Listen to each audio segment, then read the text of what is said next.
Now, next, Dr. Pooja Khamar, and she'll be talking on ICL in low diopters, vis-a-vis LASIK, vis-a-vis lenticule. So, Pooja again is a high volume phakic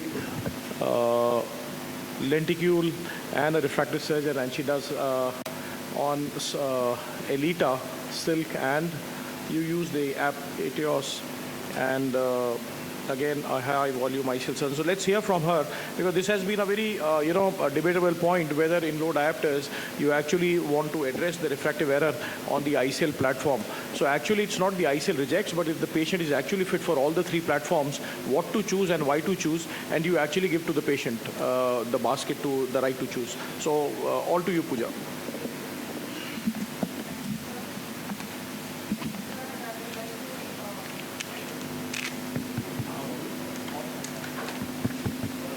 So I would like to thank Sonu Goyal sir for having me in his IC, and I have all the stalwarts present here who have vast experience on phakic IOLs. So I'm going to switch gears from all the practical aspects to a little bit of theoretical aspects, and also to show when to do which surgery. So it's always a debate of low dioptric corrections, whether to really go for a phakic IOL or to go for a laser-based ablations. Now, if you see, our myopia rates are almost 76%, followed by hyperopia and presbyopia. And if you see myopia, the low diopters of myopia will be around, if you want to define low myopia is something which is below 3 diopters, and high myopia is above 3 diopters. And if you see the incidence of both of this, 41% comes from low dioptric powers, which is below 3 diopters, and 59 is from high myopia. So what are the options we have? When it comes to low myopia, the first thing which we are going to think about is LASIK, which is the easiest, or probably trans-PRK, because a lot of us feel comfortable with doing trans-PRK.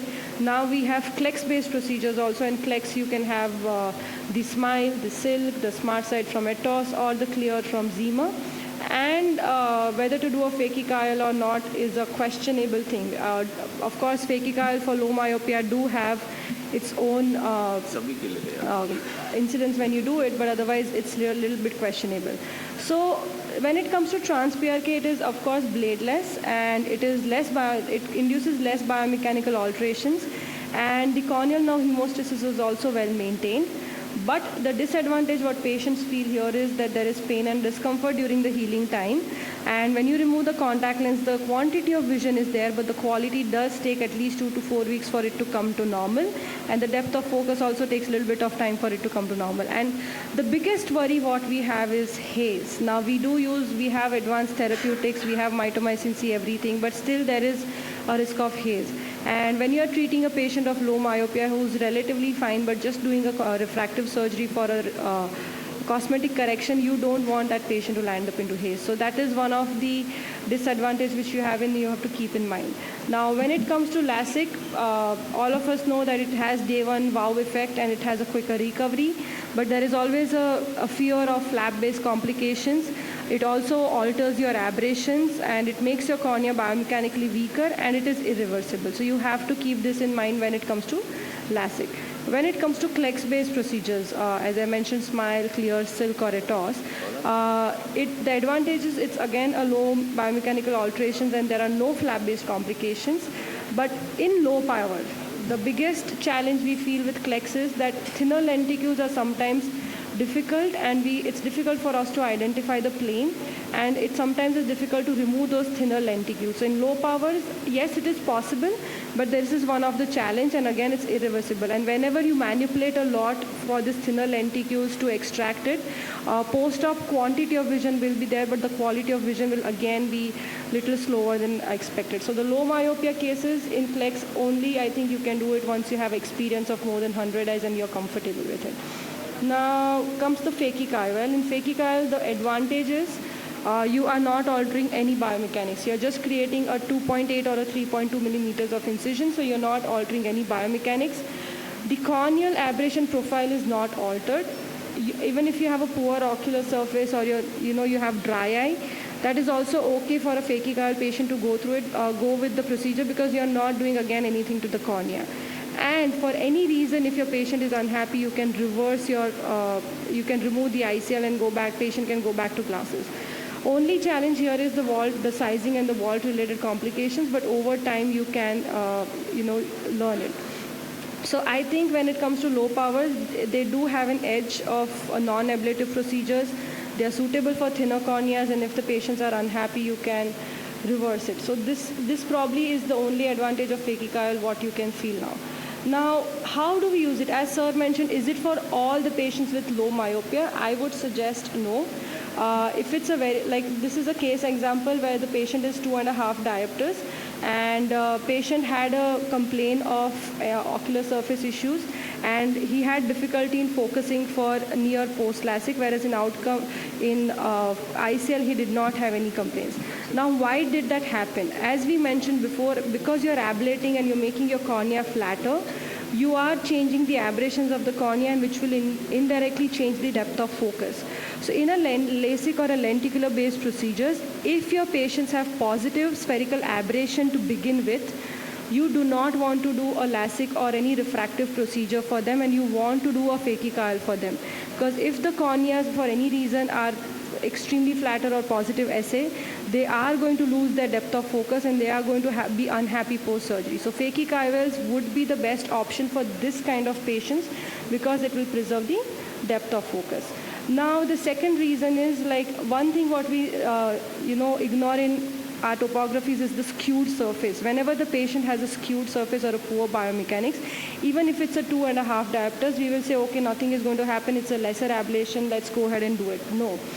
Skewed surfaces are known to cause post-refractive surgery ectasia. So even if you have a 1.5 diopters or 2 diopters in a skewed surface or a patient with a poor biomechanics, please avoid doing a laser-based procedure, and those are the candidates where you will do a phakic-IOL even if it's a low myopia. Now, third group of patients where you have to consider whether to do a laser-based procedure or not is if everything is fine, the residual stromal bed thickness and everything is fine, but the patient has history of keloids. If the patients have history of keloids, again, avoid doing a laser-based procedure, but phakic-IOL can be done because you're not doing anything on the surface of the cornea. So these patients, even if you do a phakic-IOL or a corneal incision, they do not have a tendency of developing a scar. So if the patients have keloids and patients are low dioptric errors, choose a phakic-IOL for these patients. Now, the fourth case in scenarios is patients have contact lens intolerance. They come to you, they want to get rid of glasses because they're not comfortable with contact lenses. Again, these patients are low diopters, minus 1.5 or 2. They keep complaining about burning and irritation. That means they have a lot of ocular surface inflammation. And if you do a laser-based procedure in them, they are at higher risk. If you do a PRK, they can develop haze. If you do a LASIK, they're going to have excessive dry eyes and or smile also. And because of inflammation, they are always at higher risk of developing ectasias. So if you feel your patients are contact lens intolerance, or they have a lot of dryness, or their ocular surface is not healthy, even if it's a low myopia patient, choose a phakic-IOL related procedure and not a laser-based procedure. So, and yes, only concern, as I said, sizing and the vault is an issue, but the companies are always there to help you. The experienced surgeons are always there to teach you, so you can have it as predictable as possible.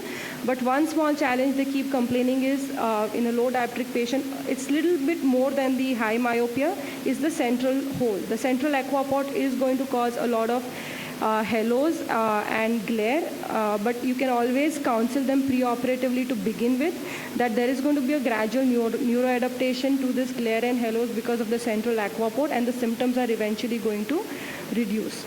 And again, the thin corneas are always even if you have a thin cornea is of course an option. PTA, if it's on the lower side, you avoid a laser-based procedure and you do a phakic-IOL. So just to conclude, phakic-IOLs in low myopia are a viable option, but not always.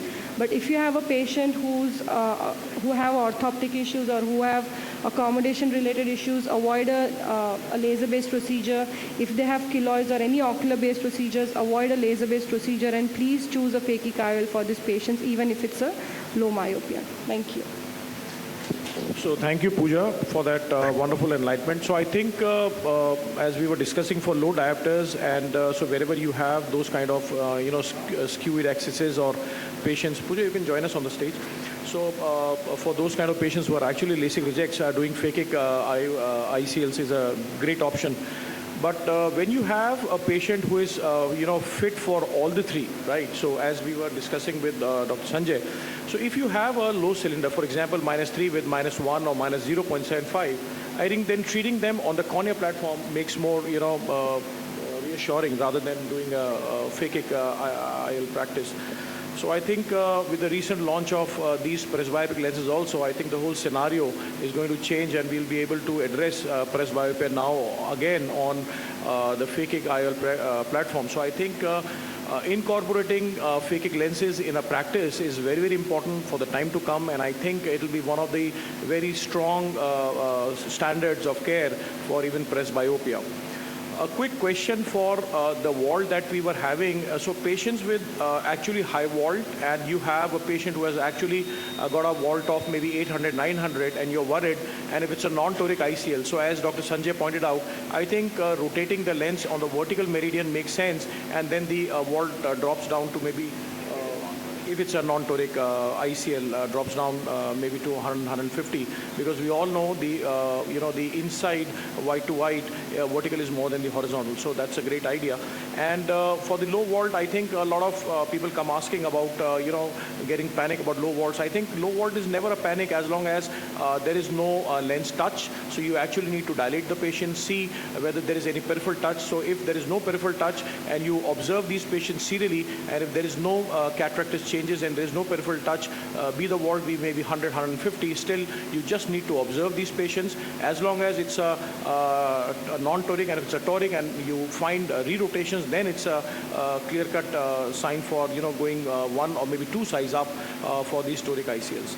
The second thing that we were trying to highlight was that a lot of times you have toric ICL, so it's better to err on the higher side. So if you're planning for a toric ICL and you calculate out the walt to be approximately 400, 450, you might go one size up, so that with a walt of maybe 600, 700, it's going to remain stable on the axis. So with the STAR calculation sheet, they would give you an option whether you want an ICL of maybe 11.6 or 13.2 or whatever the size. So it's always better to err on the higher side for the toric ICLs. So I leave it open to the house if you have any questions for the panel. Otherwise, our President sir is here for the next session.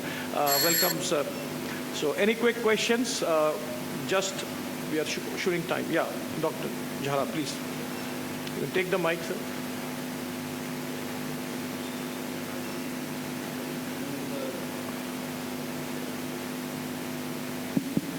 Even with the new ICLs, which we have a hole in the center, and if we encounter a high wall, suppose 800 or 1000, so, and pressure pre-operatively was around 14, and now it is around 20, 21. So will another PI will be a good option, or we start on anti-glaucoma, or we just observe? As long as you are comfortable, the pressures are within normal limits. Initially, you may have a little rise of pressure for the first few days. That may be a surgically induced or visco remnants. But ultimately, once everything is normal, your steroids are off and your pressures are normal, you just let it be. So actually, post-op pressure rise could be because of the retained viscoelastic, and we have seen steroid responsiveness to be very, very high. So it is actually after 2 weeks that you suddenly find spike in the pressures. So once the steroids are off, you have to start anti-glaucoma drugs during that period when the pressures are high, taper down the steroids as fast as possible, or maybe you can convert to an NSAIDs, and then monitor the pressure. And if the pressure still remains high and beyond 20, you need to actually go back, do a gonioscopy, you find the angles, and if there is no chaffing, there's no pigment dispersion, the angles are open, you can still wait and watch these patients, and you can still continue with anti-glaucoma drugs. But over a period of time, if you feel that there are a lot of pigment dispersion and there are the angle occlusion signs, then you need to, that is an indication for going one size down.